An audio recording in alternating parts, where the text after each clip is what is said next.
Hello, and welcome to Tales from the Twist, the show where we recap your childhood. My name is Joe Lewis, and I'm joined today by Anthony Bull, a man who has no shadow. That is true, Joe. I have no shadow. That is true. What did you do to it? What I do to it, I murdered it. Why did you murder your shadow? It crossed my path. It got in the way of me. We are talking this week about Season 4, Episode 10 of Around the Twist. We're talking about Shadow... What was it called? The Shadow Girl? The Shadow Player. Is that what it's called? The Shadow Player? The Shadow Player. Okay. Shadow playing. Is shadow playing something that you like to do, Anthony? You know, actually I did. When I was a little child. When I was a wee little child. You play with the shadows. You make the little, the dogs. You make the snakes. I don't know what you're talking about. Shadow playing. Oh, you're talking about shadow puppets. Yeah. Okay. I thought you were going to lead into somehow talking about masturbation. What? It was like when your shadow masturbates for yourself off. Is that what you call shadow playing? No, I thought you were somehow alluding to that. What the fuck have you been doing? No, I thought you were alluding to that. I've just been talking about something wholesome. I don't know where this is coming from. I'm talking about something wholesome. I'm trying to do a bunny. I can't do the Abraham Lincoln like they did in the Gremlins. Yeah. But you're talking about masturbation. No, shadow. I thought you were going to say something like shadow play. It's like you're playing in the shadows. Oh, that's pretty cool. Yeah. I'm just having my shadow play just time. having a bit of a shadow play. Just a little cheeky shadow play. Let's get into the episode itself. We start off every episode of Around the Twist with a bit of a teaser before we get the title. And in this teaser, Linda's playing with her violin.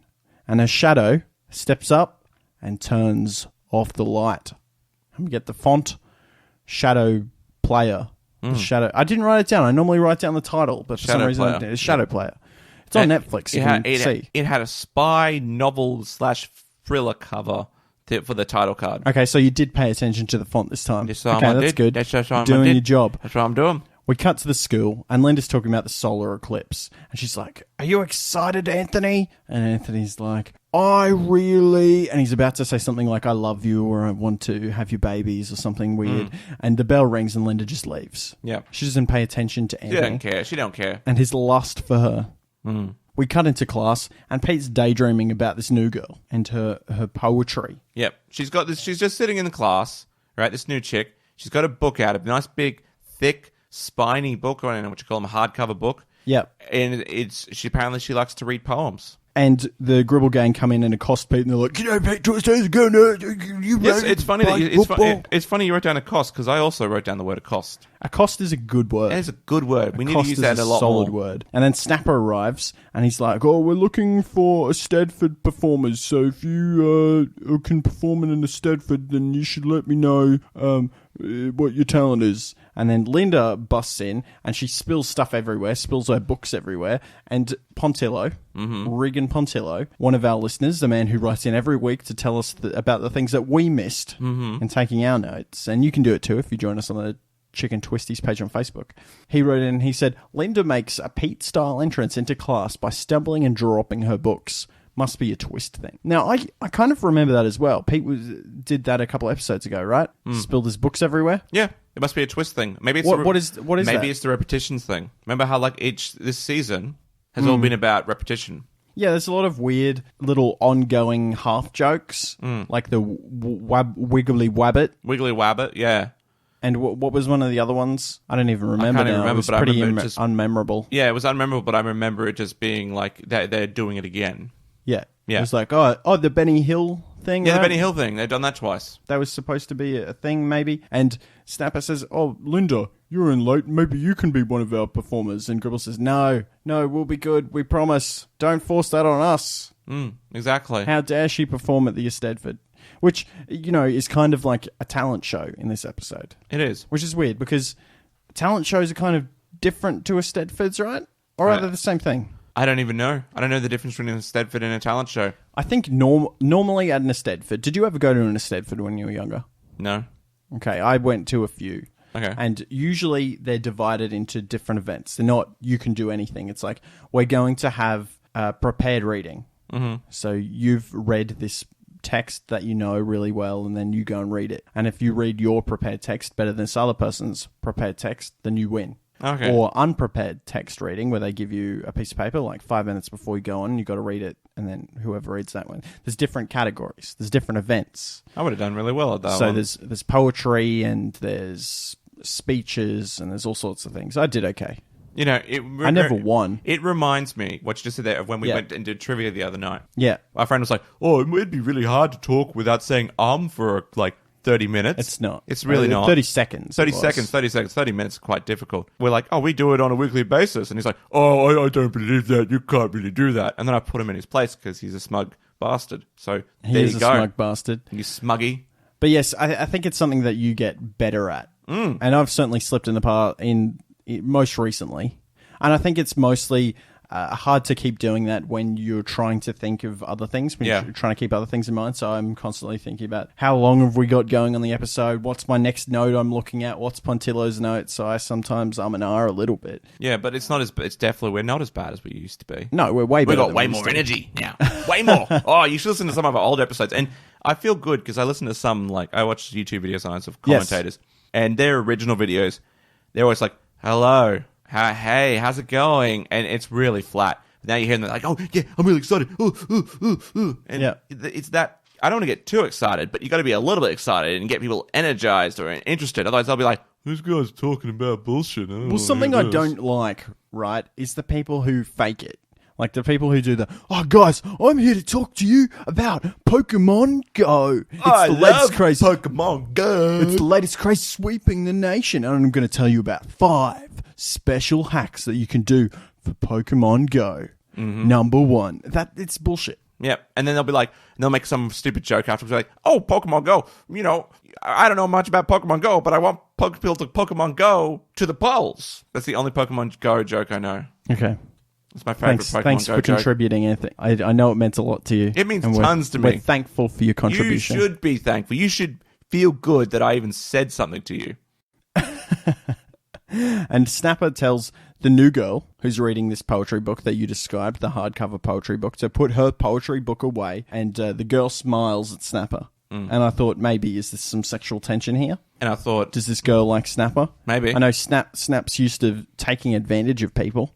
With the Book of Lies. Snap is a confirmed rapist, so this is probably not out of a stretch for him. If you take that interpretation to season 3, it becomes a lot darker, where Snapper knows that he's keeping Faye against her will because she's been entombed by this book of spells from the Viking Book of Love to love him, and so he can have sex with her and stuff. That's pretty much what he wants to do. And do you think he would... Yeah, let's not get into that. Yes, he probably would. Okay, all right, stop. And Pontillo's written in a little bit about this new girl, Yvette, as we find out she's called. And Pontillo says, we were introduced to a new face in Pete and Linda's class, Yvette. She's portrayed by Simone Ball, who's appeared on Australian television shows such as Neighbours, Rush, Winners Losers, and Offspring. Oh, that's a lot of... So she's been around the block a couple times. Travelled? She's well Australianised. Yeah, she's well Australianised. Looking at that list there, I'm surprised there's not an underbelly in there. Or a Blue Heelers. Or a Blue Heelers. Is it Blue I think Heelers? Blue Heelers is before her time. Oh, if probably. She's doing Rush, Winners, Losers, and Offspring. Okay, what's the new Blue Heelers then? Underbelly? Underbelly, basically, yeah. Or Offspring. Yeah. Offspring's not cops, though. No, it's like about... Offspring's what's hospital. Is it? I think. One of the people works in a hospital. I don't watch any of those shows. I don't watch Winners and Losers because it's about people who win the lottery or something. Yeah. And then people complain. And yeah, I don't know how they've dragged that for several seasons. It's like Packed to the Rafters. What was that show about? People living in a house, I think. Yeah. I don't know. We watched a show about people living in a house. It's called Round the Twist. Exactly. And their house was far more interesting because it was in a bloody lighthouse, not some regular house. Yeah, I think the main draw with that show was that it was the Daryl Carrigan. Who's that? The guy from The Castle. I don't know. What's his actual name? Michael Keating? Oh, Michael Keaton, yeah. Is it Michael Keaton? Because I always confuse him with Batman. Or the original Batman. Birdman. Yeah. Birdman, yeah. What's his name? Michael... I'm pretty sure that one of them's Michael Keaton. Yeah. I don't know which one, though. One of them is. One of them is.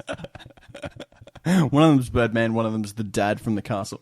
But we cut to the hall, and Linda's practicing her violin, and Gribble says, "Who's killing cats?" And all his mates laugh. Yep. This is something that, is an ongoing joke in primary schools, right? Killing cats, but usually it refers to when somebody's playing the violin poorly. Yeah. And Linda's playing it semi-competently. Yeah, that's what I think. So it doesn't really make sense. She's playing it okay, but maybe that's because she's not letting her passion flow through the strings. Also, she kills the cat, right? Which is a bit of a precursor to what's going to happen later on. Yeah, foreshadowing for the Shadow Master. Foreshadowing in an episode of Round the Twist? That's right. You heard it here first. Foreshadowing in an episode about shadows. Depth? Gets deeper. Depth in a TV show? In this show? Yeah, it's happening, guys. It's a pretty good episode, actually. And we have a couple of things here where I thought this was going to become a reoccurring thing, but people talking inside their heads, and I guess it kind of does when Linda talks to her shadow a bit later. Yeah. But Anthony's speaking to himself inside his head, and he's saying, "Your radiance eclipses my heart," to Linda inside his own head. He doesn't say it out loud, which, is pretty creepy. And is he still in love with her because of the Viking Book of Love? No, he's just in love with her. Did he ever get in love with her because of the Viking Book of Love? No, that never he happened, read it right? to her, and That's she right. fell in love with him. Yeah. Maybe we find out in a prequel that he was actually cursed Maybe. to love her or something before. Maybe he just loves Linda. Maybe. And Pete is looking at Yvette while she's practicing her jazz dancing, and he's saying, "Yvette, you're like poetry in motion," while he drools over her. He's like perving on her while she's jazz dancing. That's what you do, I And guess. Snap comes in, he sees everyone perving on everyone. He's like, "Pete, go set up Beastmaster." So Pete goes off to set up Beastmaster. Beastmaster, eh? Well, it's actually, what was it? It's Beastmaster, right? Yeah, Beastmaster. Yeah, which I thought, It's a good name. before remembering what it actually was, because I have seen this episode a couple times, I thought they were talking about Beastmaster, as in the Beastmaster, the master of beasts. Yep. Not Beastmaster, as in Grubble's band, as we later find See, out. I thought Beastmaster was like some sort of audio equipment. The like, Beastmaster? Like Beastmaster could have been like some sort of big. What do we got in front of us called? A mixer. A mixer. I mean, this one's called a Xenix. So it's very easy to think you could have some big ass one called the Beastmaster. Yeah, the Beastmaster. Yeah. It's the most exciting name of any of our audio equipment, isn't it? Yep. Xenix. The Xenix. I mean, what else have we got? What are these things called? Rode? Procasters. Procasters. Rode Procasters. Well, that's not interesting at all. These things are called table mounts, I think. Table studio arms. And What's that thing called? A H5. H5? Yeah. Wow. It's pretty amazing. I like Xenix better. It sounds like... Xenix is a good name. Beringa Xenix. We could have... One of the most common podcasting microphones when you're starting out is a Blue Yeti. Yeah, I heard that, yeah. Yeah. That's more exciting than Procaster. Yeah, but we're pros now. Well, not quite. No, but pros have the even better stuff than that. They have like some weird... like The Heil. They have like some sort of $5,000 microphones or some shit. Yeah, the Heil. Yeah. Yeah. I Maybe don't one think day. the Heil's that good. I Maybe think one these are day. Okay. One day. Why are we going to get a $5,000 microphone, Anthony? Because we'll be rolling in money, yo. The difference in Rolling in audio, ducats. if you recorded yourself speaking in the Heil, it probably wouldn't be that much different to the ones that we're using now if you mixed it properly, Yeah. which I still am trying to work out how to do. Of course. But yes, Snapper tells Pete to go set up the Beastmaster, and he goes. Back at the lighthouse, Linda's talking to Dad and Faye, Tony and Faye, and she says, "Are you guys coming to the eclipse with me at 5 a.m. in the morning?" And Tony and Faye say, "Oh yeah, we'll definitely be there at 5 a.m. And when she leaves, Tony says, "Oh, she definitely needs to get out more, doesn't she?" Yeah. He's terrible. He's a terrible father. Yeah, he says all sorts of horrible things about his children. That's what happens when you're permanently stoned. You just hate your children. He's like, oh, my kids, they want to wake me up at 5. I'm not going to do that. The only time I get up before 7 is when I have to go into Centrelink. All right? But upon that, it's sleep time for No, stuff Tony. that. Centrelink doesn't open at 7. What time It's they at open? like 9 or something. Well, you got to put your leg in a cast, mate. Yeah, you gotta prepare. You got to prepare. Be like, I can't walk. I can't work, mate. Gotta Give get me your my arts wheelchair funding. ready. Give me my arts funding. Gotta get your wheelchair ready. Get the wheelchair, dust it off. Yeah, it's 5 in the morning. We get this weird shot of outside the lighthouse, and Linda's waking everyone up. And we kind of scroll down looking at all the windows as we supposedly see Linda go door to door, waking everyone up. And as we both know, because I and listener Phil Bates have both been to the lighthouse, we know that she wasn't actually doing that because those rooms aren't inside the lighthouse. No, they're not. No. They're on a soundstage somewhere. It's all a myth, guys. She's waking everyone up. She's trying to get everyone to come to the eclipse, and she gets down outside, and nobody's come. And she's Nobody's like, come. It's people like that that don't deserve the eclipse. And the eclipse is happening, and there's a lot of light for 5 o'clock in the morning. The sun is in an exceedingly high position for 5:30 in the morning. It's in the middle of the sky. It is in the middle of a sky. and somehow, it's 4:30 in the morning. Because I was like, why is she going downstairs? Yeah. Wouldn't you get a better view of the eclipse at 5:30 in the morning when it's sunrise? Yeah. At what, up on top of the lighthouse, you get a much better view. Yeah. But no. Well, would you though? Potentially, yeah. No, because what difference is a few meters going to matter? Well, like, if there's trees, man. Oh, I guess. You don't know where it's apart on the Pretty the horizon. high in the sky. Yeah. So you might be able to see it, It's pretty high in the sky. And she's watching the eclipse on a piece of paper or something, which is the way that you're supposed to watch it, I think, because if you look directly into it, you'll go blind, I'm told. Yeah, I've heard damage. that. Yeah, I've heard that. Why does that happen? Because the stuff around the sun, the solar rays, they still come through, right? Yeah. And so while it looks safe to do, it's still piercing your eyes. And not only that, when the moon disappears, you're staring still directly in the sky. So when you move, all that fucking light goes in your eyes and you can burn your eyes. Because something you learn early on as a child is don't look directly into the sun. Yeah. Because it hurts. It does. Which is crazy. It does, something in your visual sphere that you can never really look directly at. Never, that's insane. You've never actually ever looked at the sun. I've looked at the sun. No, I mean, like, literally being able to look at it without it hurting. Look at it with sunglasses on. Yeah, sunglasses are about it. And isn't that insane? Yeah, it's crazy. It's crazy. We live in a world where we can't see the world out in the sun with our naked eyes. It is literally dangerous to just look at something that you see every single day. That is essential for life. Something that is essential for life and essential for actually seeing things. Don't look at it. But if you look at it, you're going to die. You'll hurt your eyes. Yes. But you need it to see other things. But if you look at it, you might not be able to see those things anymore. It's crazy. It's kind of like looking at the face of God. Maybe the sun is the face of God. You never know. Have you ever thought about that? Could Maybe. be true if the world's flat. World is flat. Could be.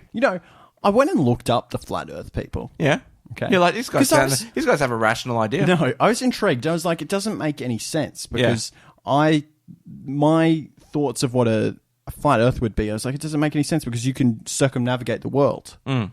But according to flat Earth theory, right, the North Pole is the center of the disk. Yeah. And the South Pole is actually a big ring around the outside. Big ring? Like it's an ice wall around everything. So the North Pole is the center of a big circle. Yeah.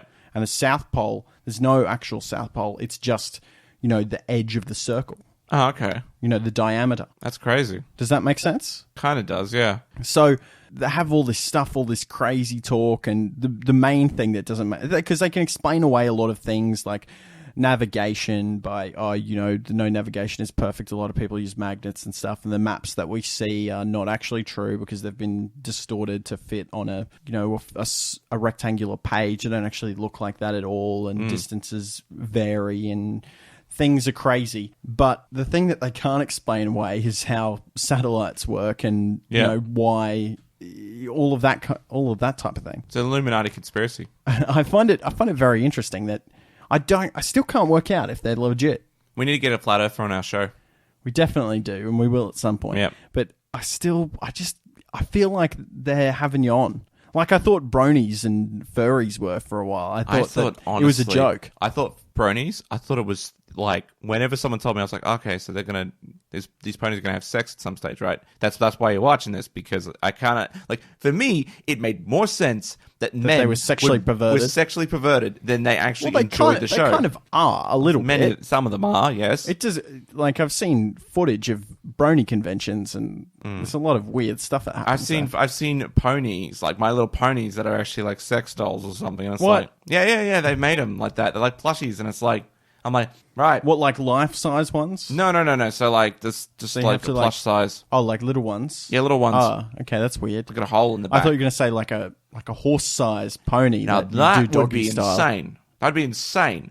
Like, this is one of those things. Have you ever seen those, what are they called? Like silicone dolls, like full real-life dolls? Who could have one of those in their house and honestly, like, stash it away? You'd have to stash it away if anyone comes along. I don't think that anyone who sees people regularly in their house owns one of those. Yeah. I don't think so either. But imagine if someone comes in your house and they see like this body in your closet. Yeah. They think you're a murderer, and it turns out you're just a pervert. and people will just be like so surprised that you're not a murderer. They'll be like, oh, That's better, I guess. You just like to have sex with rubber dolls. Yeah, That's fine. Life-size rubber dolls. It's like one of these things when you're trying to break bad news to somebody. Yeah. You open with something much worse, then you say, "Oh, I was just lying. It was this." Yeah. I think that's around the twist thing that happened at some point. Probably. But oh, you're not actually a murderer. You're just a pervert. Oh, Yeah, it's better. I guess you're okay. Then let's have dinner. The eclipse starts happening, Yeah. and this light starts glowing from this magical ball on Tony's tree that's outside. And Pontillo's written in, and he says, it appears that some kind of magical ball in Tony's tree sculpture activates Linda's shadow. I was a little disappointed that there was no explanation of the origin of the ball, as I feel like this was an important part of the story. Okay, so this is interesting, right? Something weird starts happening to a shadow. The shadow gets kind of a life of its own, and, you know, that shenanigans ensue throughout the rest of the episode. But it was instigated from this magical ball hanging from this little tree. Where'd that Nothing come about from? it. Yeah, we don't know anything about it. Nothing. It's just some random art sculpture, apparently. But it's not. Did Tony make it, or do you I think it imagine was he did. already there? I think it was some sort of art sculpture that Tony was making. I wrote down that it was fairy lights. Yeah, I think it was just looked like fairy lights, but it had to be some sort of art sculpture. It doesn't make any sense because it's like, where's this little circle thing? It's never introduced prior. It's one of the main problems with season 4. Yeah. Because season 1, there's always, where did this come from? Why is this happening? Because X, Y, Z. And this was, you know, the Nell component of the show. This is happening because there's a dragon that lives in a cave. And this is where Nell would tell us shit. Yeah, But now and we Nell don't would get say, that. oh, that Yeah. thing hanging on the tree, that actually belonged to my brother Tom. And he loved shadows, and he was doing experiments with shadows when he was building his clone machine. Yeah. Something like that, but nothing. You know, it doesn't. This is why I keep saying that. Yeah. I feel like the season 4 Around the Twist writers treat their audience like idiots. It's like, oh, we don't need to explain why this happened. It just happened. And that was probably their briefing on season 4. It was like, weird things happen around the twist. Strange things happen when you go around the twist. Yeah. We don't need to explain them anymore. Get rid of Nell was probably a discussion that was had. One of the producers says, we don't need that character as much anymore. Let's keep her because she's iconic and we'll have her like once every 4 episodes or something. But get rid of her because A, she's wasting screen time, doesn't do and anything. B, she doesn't really do anything other than But she explain does. what's happening.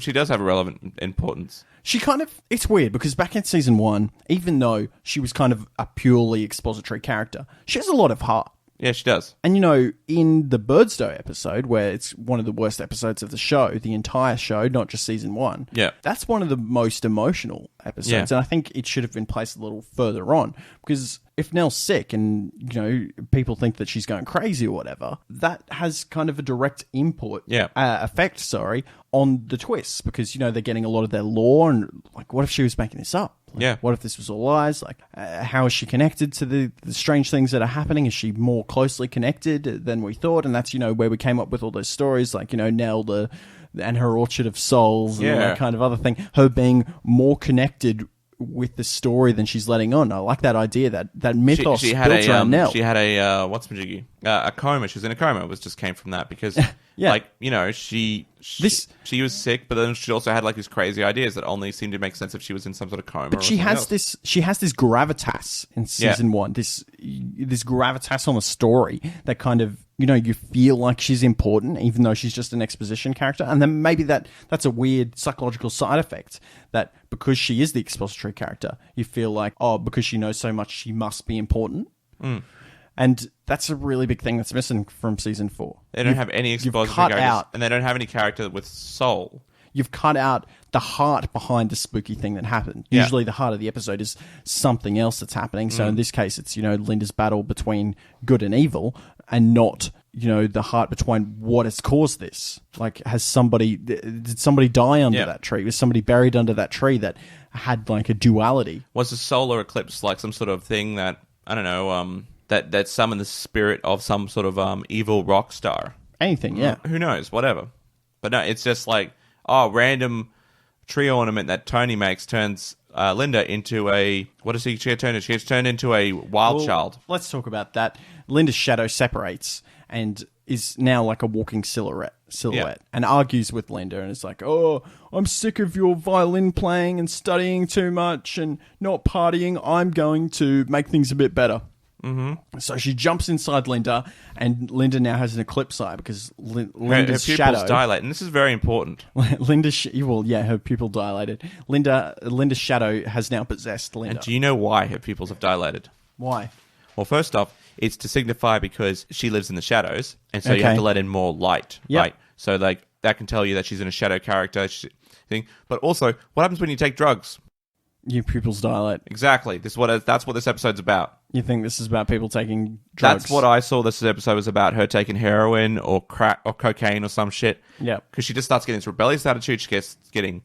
All of a sudden, just a switch turns on. It's not like a progressive thing. A switch happens in her brain, and she gets her pupils dilated. She becomes starts acting really weird and rebellious. That's what happens with drug use. It's either that or it's going to be puberty, but I thought it makes more sense with drug use. Now, we've had puberty in other episodes. Yeah, this could be the thing. Could be drug use. It would be interesting if they'd linked that to an item then, or something that she was taking rather than, something hanging off a tree. Yeah. Maybe she found one of Tony's old bongs. Maybe. Linda's shadow controls Linda, and they rush off to go and do exciting things, and a shadow of a cat turns into a cat. And what we will later find out is the Shadow Master. The Shadow Master. Inside. And this cat, by the way, looks like a certain cat that I know. Yeah, what cat? Looks like the Admiral. It does look like Admiral Trevor. Yes. Quite a lot, actually.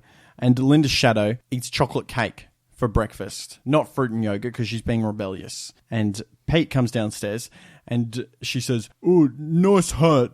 Did you grow a mushroom on your head? It's not going to impress Yvette." And Linda's shadow starts arguing with herself openly. Linda's shadow, like one person will say something with the head tilted to one side, they'll tilt the head to the other side, and the other person will say something. Having openly talking to yourself can be a sign that you are taking things like speed. Really? Yeah, because you just keep talking, you just can't stop talking, blah, blah, blah, blah, and you might have an argument with yourself. So she's taking speed. And Tony and Faye are really confused.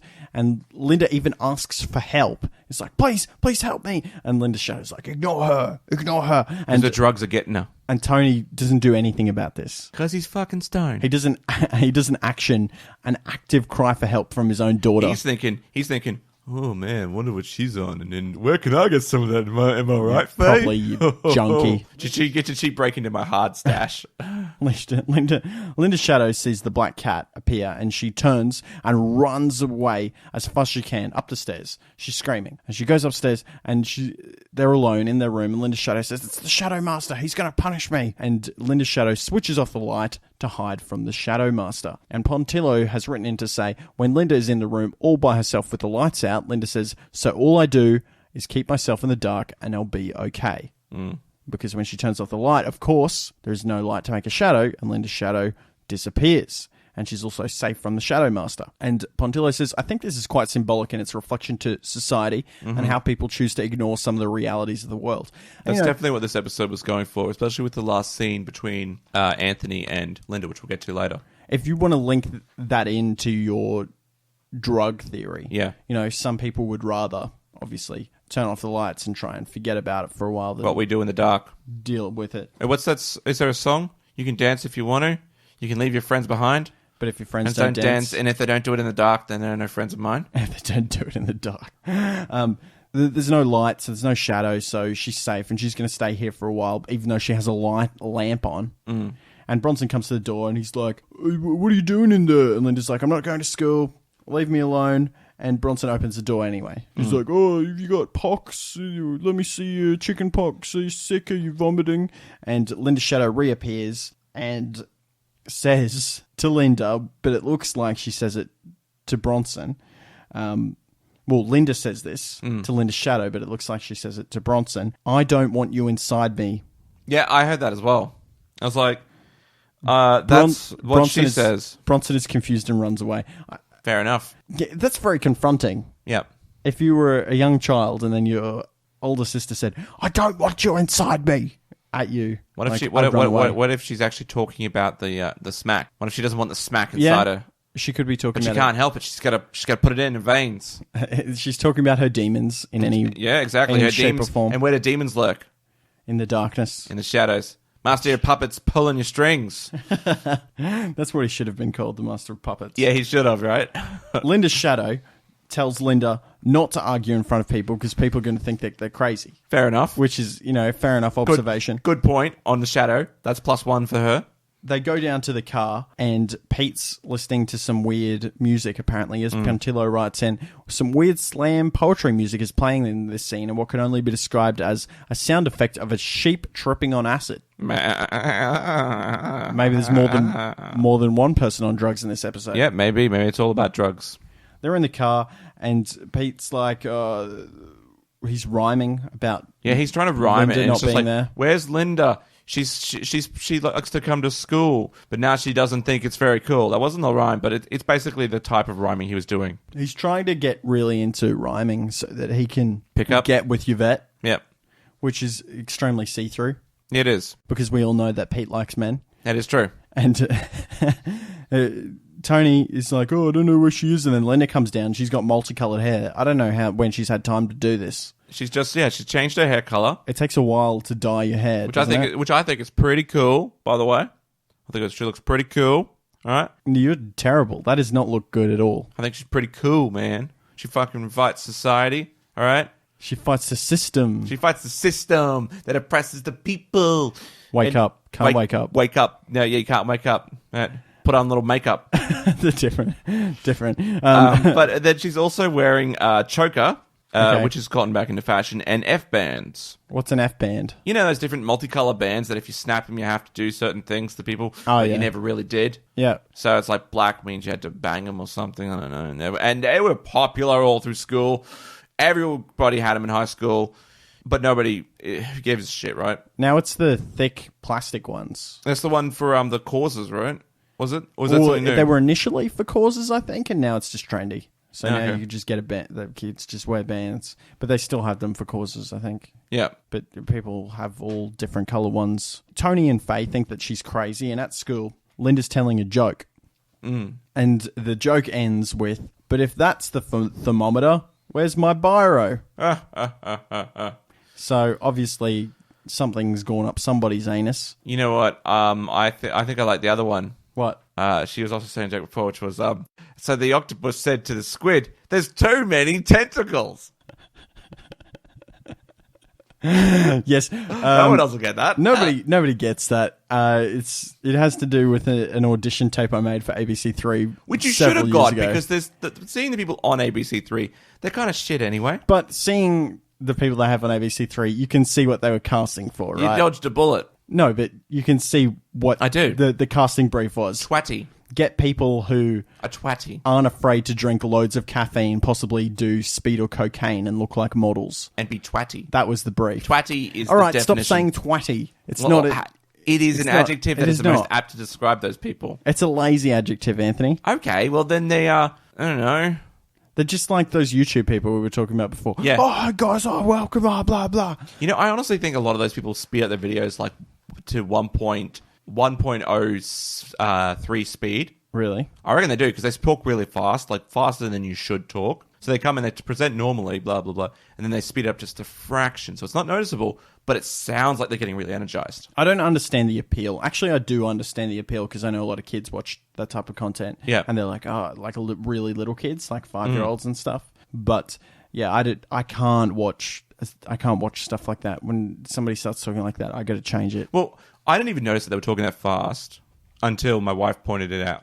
And I didn't realize I talked really fast sometimes, like really fast. Yeah, sometimes you talk fast. I just speed through like a machine gun with my words. Yeah, and I have to slow down. It sounds like I'm talking like a slow person, not like a slow in the head, but just slow, like, you know. And I think we should. But that's normal speech, apparently. You take a lot of caffeine though. You have a lot of stimulants. I'm caffeine free at the moment. I haven't had caffeine in a couple months. And I notice the difference when I don't have caffeine when we're recording and I don't. It's harder. It's harder. But you move through. It makes you stronger. Whatever, as Nietzsche said, whatever doesn't kill you only makes you stronger, unless it's polio, in which case it doesn't. Yeah. Is that what he said? No, he just said that whatever doesn't kill you makes you stronger. Sure. It All right. Thanks for your contribution. No worries, mate. Anytime. Anthony comes over to Linda and says, "Oh, did you enjoy the eclipse? How good was it?" And Linda's shadow says, oh, Big A, you're too boring. And then Anthony's really sad and leaves. The way that she said this, Big A, kind of sounds like she's calling him gay. Yeah, I can see that. Big A. Did you find that interesting? Of course I did. I was trying to work it into a theory, but it doesn't. It doesn't fit. No. Yeah, I thought you would too. If it doesn't fit, you must acquit. Linda says to her shadow once everyone's left because the bell rings, that was bad. And Linda's shadow says, I'm over being your shadow, so I'm in charge. And Linda's like, oh, you shouldn't treat Anthony like that. You know, obviously she treats Anthony a bit like that sometimes as well. And Bronson sees her and says, she's cracked. Because he sees her talking to herself and runs to see Pete. Maybe it's because she's got a cracked pipe. Runs to see Pete, who's reading poetry, and says, she's crazy. And Pete says, no, the first sign of craziness is toenail clippings on your cereal. That's weird. That's a really weird thing to say. And Bronson says, oh, well, it must be my second theory. She's been abducted by aliens and replaced by an identical clone. And it has her eternal organs stored in a jar. Yeah, well, he doesn't say that yet. Pete says, sure, and then Bronson says, laugh all you want, Pete, but you're going to be laughing when you wake up abducted by aliens with all of your infernal organs next to you in a jar. I heard eternal organs. It's infernal. I heard eternal. You're watching the wrong episode. I feel like you're watching the wrong episode. You're watching Ocean Girl or something. I was. I am the sun. I am the air. That's the Ocean Girl theme song, by the way. Yeah, okay. Linda's shadow covers Snap's baton in super glue, and then Snapper comes in and starts talking to everyone, and then ends up with both hands attached to his baton. Yeah. But he's like holding it in front of his dick area. So it's kind of like he's kind of caught out being a child molester. Maybe that's the symbolism they're trying to do. Maybe we're reading too deep into that one. Yeah, definitely reading too deep into that one. Gribble's really suspicious. Not Big Gribble, just James, and everyone's laughing. And then later, we cut to Pete walking home, and he's reading poetry about girls that like poetry. He's like, I love girls that like poetry because I like them. And Pontillo's written in, and he says that he thinks that the poem that Pete is reading while walking along the beach could be based or paraphrased on a poem by Joyce Kilmer called Trees. I've never heard of that poem. I've never heard that one either. I've only ever heard of that one about the runner who raced or something. Talking about Gallipoli? No, I don't think it's Gallipoli. It's like, and the legend died before the man. I can't remember how it goes. Are you talking about the man from Snowy River? No, maybe. All right, let's move on. Maybe I'm talking about that. Pete's walking home reading this poetry about girls liking poetry, and the knight's here. And the knight says, I like poetry. And then the knight says, the king's tied its building. It'll be here in a week. And Pete's like, listen, I'm here to pick up women. Not listen to your knight bullshit, all right? You're a man. You're a man. Pick up all the other women on the beach. And I like poetry. And she's like, oh, I like poetry as well.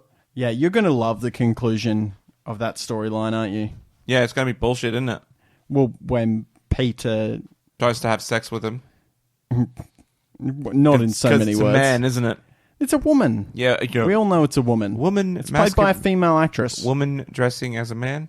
I think we've covered the transgender thing a bit. Yeah, we did that in the frog episode, and we also covered it in the beast episode or whatever it is, the one where he turns into a beast or a dog. Oh yeah, who knows? Who knows? Who knows with Pete? We're at the lighthouse. It's outside, and Linda's shadow are still arguing, and Linda's shadow sees she's the shadow master, and they run inside. And Pete and Bronson kidnap Linda in a sheet and take her upstairs. And Linda's like, oh, thanks for hiding me in the sheet. How'd you know that it would keep Linda's shadow away from me? But since they've taken her out of the sheet to talk to her, then the shadow reappears. It doesn't possess her this time, but it offers a deal. And Linda says, listen, I'll look after the shadow master as long as you only take over my body when I say so. Yeah. And the shadow's like, yeah, okay. That's fair enough. And Linda says, I have a plan to take care of the Shadow Master. And so Pete and Bronson build a box and wear black like roadies or security guards and load Linda into the box in front of Tony and Faye, who think that everyone's gone crazy now. Yep. And then they put breakfast in there as well. They load up. It's Operation Breakfast. Operation Breakfast. At the Estedford, it's sponsored by Gribble, of course, because Gribble's the only small business in the entire town. And Gribble cancels Linda's late entry because she's late. She hasn't made it on time. He gives her like 5 seconds and she's not there, so they cancel her entry. And there's jazz dancing happening with Yvette, and she's doing her jazz dancing. And we see Pete and Bronson trying to rush to school with the box. And they release Linda from the box when they get to the school, and she has breakfast all over her. Yep. Snap announces Beastmaster, which is Gribble's metal band, which is really tame. Yeah, I said it's really tame metal. But I said that it was everyone hates it. Joe's favorite music. It's not my favorite music. I don't like music that sounds like that. This sounds like the metal that you hear on Triple J, not on a Tuesday night. Well, I don't listen to Triple J because it's garbage. Yeah, it is getting that way, isn't it? It's state-sponsored garbage. If you were in Brisbane... Do you know what I do listen to? You know it's pretty good? What? 4ZZZ. Well, that's what I was about to say. Yeah. If you're in Brisbane, you should be listening to 4ZZZ. Got way better fucking music. Yeah, they play all sorts of stuff as well. All the time. It's great. They play actually good metal. They play, all sorts of different things. They can play good hip-hop, too. I don't like their hip-hop. They even have like letters from people in prison and shit. Really? Like, that's When's weird. That? I don't know. It's like on Tuesday night. It's like, this is from that's the shout-outs show? My boy Joe B. He's doing time. Yeah. And it's like, everybody's doing time who writes into the show. Fair enough. I have two favorite shows. I like Scar Trek. Yeah. The show where they talk about ska music on like Thursday nights or something. And I really like their The Witching Hour. Yeah. Which is this crazy woman at 11 o'clock on Saturday nights where she talks about paranormal activity. And it was really funny a couple of weeks ago where she had, the things that you record. You record audio. Yeah. And it like you record a crashing door or something. And when you play it back, there's a voice message there, because spooky paranormal stuff. Oh, it's like EVP, VF. I can never remember the acronym, but she had a bunch of them, and she had like 10 people in the studio, and she's playing it for them all. And she's playing the first one. She's like, okay, let's hear the first one.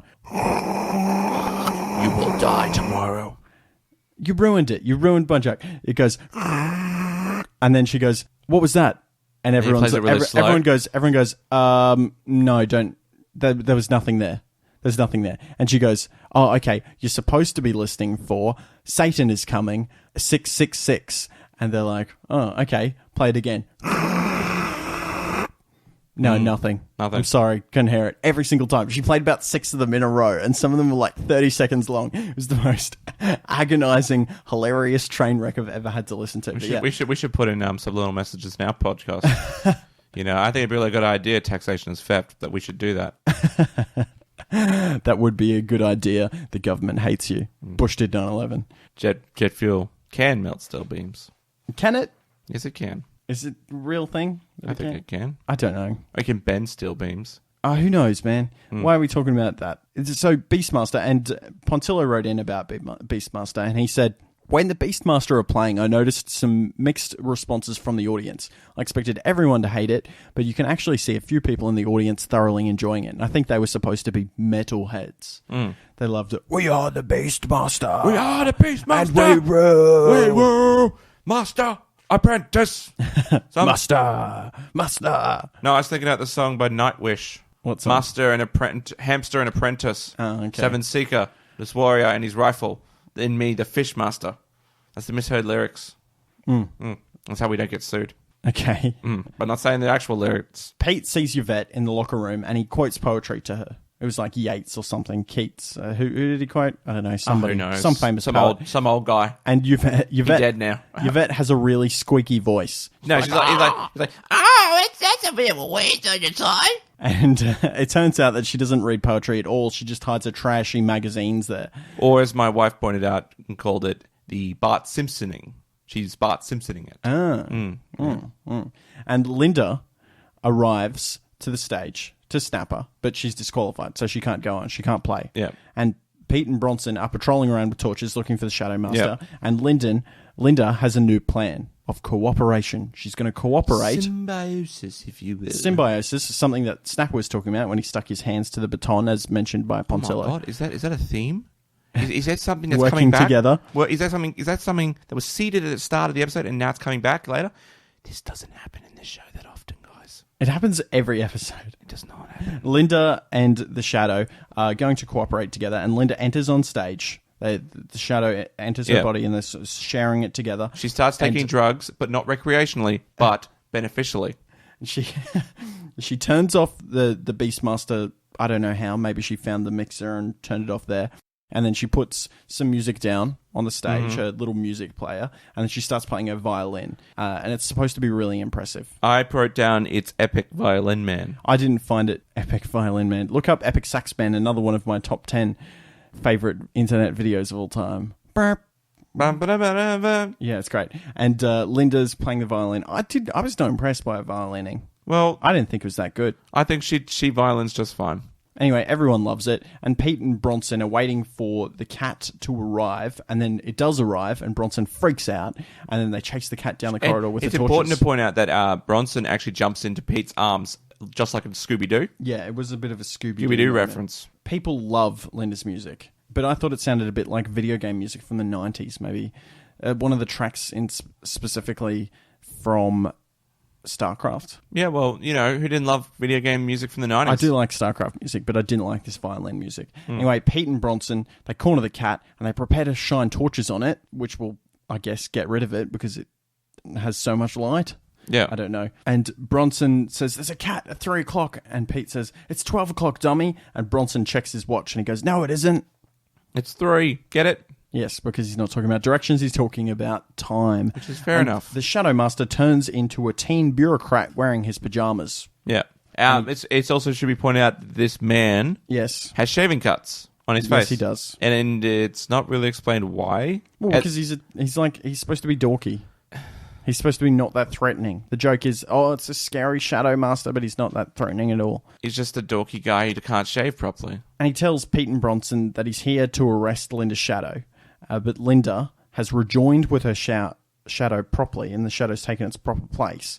And the Shadow Master enjoys Linda's music while he's waiting. Shadow Master's name is what? What? Shadow Master? Tim. No. What? You didn't get his name? His name's Frank. Oh, I didn't get it. Where did you get his name from? I watched the episode. I know what you were watching. Did he say my name's Frank, Shadow Master? He said a whole bunch of weird things like a big official titles, and he said, but you can just call me Frank. Oh, okay. Yeah. Yeah. No, didn't write that down. Linda returns backstage after she's finished playing. The Shadow Master apparently has the authority to banish her shadow, but believes that the two have rejoined and are doing proper symbiosis. But they're on official warning. If anything like that happens again, they'll be done. They'll be done. And the Shadow Master leaves, and Snapper announces Linda as the winner, and Anthony congratulates Linda, but Linda takes him by the hand and says, come with me, and they go over to the corner. Linda and Anthony's shadow start making out. Yeah. And then Linda and Anthony go to talk to everyone else, and Linda and Anthony's shadows make out, and then they disappear. Yeah. So that they get banished by the Shadow No, Master? they just sort of it was an outward reflection of their inward self. Oh, so what were you trying to say, that Linda has actually liked Anthony this whole time? Yes. They both like each other a lot. That's why they were kissing, because she represents the rebellious side of her, that she is the Tyler Durden to Ed Norton in Fight Club. Yeah. She is the being that comes out to try to create a new version of herself that is not bound by social norms. Yeah. And if they weren't bound by social norms, Anthony and Linda would be in a relationship together. But for some reason, there's something holding them back. Yeah. What do you think's holding them back? How Linda views herself by society, because she's very concerned with how she appears to other people. Yeah, perhaps. That's why she has all this stupid activist crap. It's why she has all this... it's why every single episode she has something new going on that makes her special, because she wants to feel special instead of not actually just being herself. She's actually more like those 3 girls that change their trends every week. It's actually interesting, because she would mock those girls for changing their trends every week, but she does the same thing. But because she thinks she's being different, and she is being different, all things considered, she's still changing her trends. But because she's different, alternate, she can think she's a free spirit or a free thinker. And that's the end of the episode. There is one thing I noticed about the credits. Yeah. There was this little clip, and often we get bloopers or unused footage, and there's a whole bunch of people with umbrellas holding sun umbrellas over Pete and Bronson when they have the box outside. Oh, that's kind of cool. And they're blacks, so it must have been really hot that day or something. Yeah. There's a lot of legislation regarding child slavery. So you've got to be really careful with how you treat children when they're being paid or when they're doing any work. Yeah. Because otherwise, you're basically a child slaver. Yeah, I get that. So let's see what Pontillo thought of the episode. And he said, interesting concept and a decent amount of content in this episode. And both you and I thought the same thing because it took ages to write notes. I think the Shadow Player was well written and it left me with a hint of nostalgic feel to season 1, which worked in its favour. If I had to criticize anything in this episode, it would be that I felt the basis of the episode could be explained better, but I understand this may have been compromised due to running time constraints. Fair so enough. he's talking about why was she being able to split from the Shadow, which is not explained at all. It's not at all. It's not. It's just accepted. We just have to accept it. Apparently, the Shadow already had a run-in with the Shadow Master at some point. So it must that's just a drop-in. How did that happen? I don't know. And he's given it 7 out of 10, bowls of spaghetti and some cake for breakfast. Oh, that's good. What do you think? I thought it was a pretty good episode. I thought I even hinted at it at the start for any listeners who had an eagle ears or whatever you call that. Elephant ears or whatever. I said that I rated it as 8 out of 10 shadow spaghettis. Shadow spaghettis, okay. What'd you give it? Why would you give it 8 out of 10 shadow spaghettis? It was very good. It was a very good episode. I liked it. It was well written. It was a lot deeper. Way more depth than what you normally get in a Around the Twist episode. And it was just probably the best of the season thus far. I think it's probably very close to being the best of the season because it's been a pretty poor season. Yeah. I'm going to give it 7 out of 10 bowls of chocolate spaghetti. Yeah. Which is something that you can get. Spaghetti that's chocolate. Can you? Yeah, you can. Oh, there you go. You can get it from like those fancy chocolate places. Oh, okay. Yeah. Those weird places like Max Brenner who's like, oh, I could serve you chocolate or I could serve it as chocolate spaghetti. How's that sound? You go, chocolate pizza. Or chocolate pizza. Well, I kind of just want chocolate. No, you're getting chocolate pizza, mate. That or chocolate pasta. I've never been to Max Brenner. Really? It's really expensive, right? It's pretty overrated. Yeah. Yeah. Like San Churro or whatever it is. Yeah, there's a churro place around the corner that seems better. Just fine. That is just fine to me. That one time we went to... Were you with us that one time? Yeah. We went to San Churro and ordered the biggest platter of churros that you could get between like 3 or 4 of us. I think so, yeah. I think so. I don't know if you were because we didn't finish them. No? Oh, no, I would have finished them, mate. Yeah. There were so many churros. There was like 60 churros or something. Jesus. And we're like, oh, yeah, no, it'll be fine. We'll put in like $30 or something. And there was a lot of money. And we're like eating these churros. And I was like, oh, my goodness, I feel sick. And there's just like so much like chocolate sauce all over the table. Anyway. Crazy. That's it. Yeah, anything else you wanted to say about the episode? Nope. No, you were supposed to say something there so I could quickly take a drink of water. Okay. The only thing I got to say about this episode is, kids, if you're listening, don't do drugs. Actually, no, scratch that. Do drugs if they help improve your life and make you better. Yeah. But if they become a recreational habit, maybe you should kick the habit because if you don't, you'll end up on welfare and you'll have to pay your drugs at welfare. That means I'm paying for your drugs and I don't like it. Yeah, you should be in a symbiotic relationship with your drugs. Exactly. Take drugs that help improve your life, not drugs that, destroy your life. So stay away from heroin. Stick to things like speed and LSD. Yeah, That's top advice from Tales from the Twist. Top shelf drugs. We're not lawyers. We're not and we're not doctors. Yeah, not doctors is probably better advice. Lawyers, we're not medical professionals of any kind. Do not take any medical advice we have given or have alluded to under any serious in nature. Actual results may vary. Sure, why not? That's the end of the Shadow Player. If you have liked what we do we have any feedback? We have some feedback from Phil Bates on our recent post. Okay, do you want to read out some Phil Bates? He was talking about our last episode of Around the Twist that we did. Sure. I think it was the last episode. Or the one that was just up as we did it. Which one was that? Not Linda's hair. It was the Prince and the Pete. That's it. Yep. Princess and the Pete. Well, Prince and the Pete. It works with my theory. He said, I would like to echo Joe's recommendation of Matt Mulholland. I haven't seen this. It'll change your life. If you haven't seen this, it'll change your life. I even bought his album. I prefer his cover of Friday, though. We're talking about the video, one of my favorite YouTube videos of all time, where it's a guy playing a recorder to the Titanic My Heart song. Will Go On. My Heart Will Go On, and it's fantastic. It is. No amount of talking about it will do it justice. Just listen to it, I guess. It's amazing. It's a pretty good song. If you want to contact us, like Phil Bates has, or if you want to leave us any message, then you can do so in which following ways, Anthony? Oh, you can find us on all the social medias, on Facebook, Twitter, Instagram, and YouTube. At Tales from a Twist or TFT Twists. You can subscribe to us on iTunes and give us a rating. Give us a rating, screen cap it, and send it to us at Tales from a Twist on Facebook or Join Chicken Twisties, and I'll give you some free chicken twisties. What's that? That's right, a nice packet of chicken twisties if you give us a rating. Right? As I alluded to before, join Chicken Twisties so you can get involved in behind-the-scenes action of the show, and you can talk to us, talk to all the fans, and also you can take part of Pontillo's pontifications or Phil's philosophies or whatever we do for the next show. And lastly, don't forget to go to our website at talesfromtwist.wordpress.com. Yep, talesfromtwist.wordpress.com. That's all that we have time for. That's true. That's it. Do you have anything else you want to leave our listeners with as they go about their weeks? I don't know. Just remember to walk softly and carry a large stick. Okay, some Sun Tzu. Yeah, for you there. The Art of War. I feel like it's actually is it? I thought it was Confucius. Was it Confucius? I don't know. Well, now we look like fools, now don't we? Both look like fools. Both look like idiots. I bet you'll turn out to be something else. Yeah. Walk softly and carry a big gun. That's from That's Dawn of War. That's Dawn of War, and I know that, so that's fine. Dawn of War was great. That's a great game.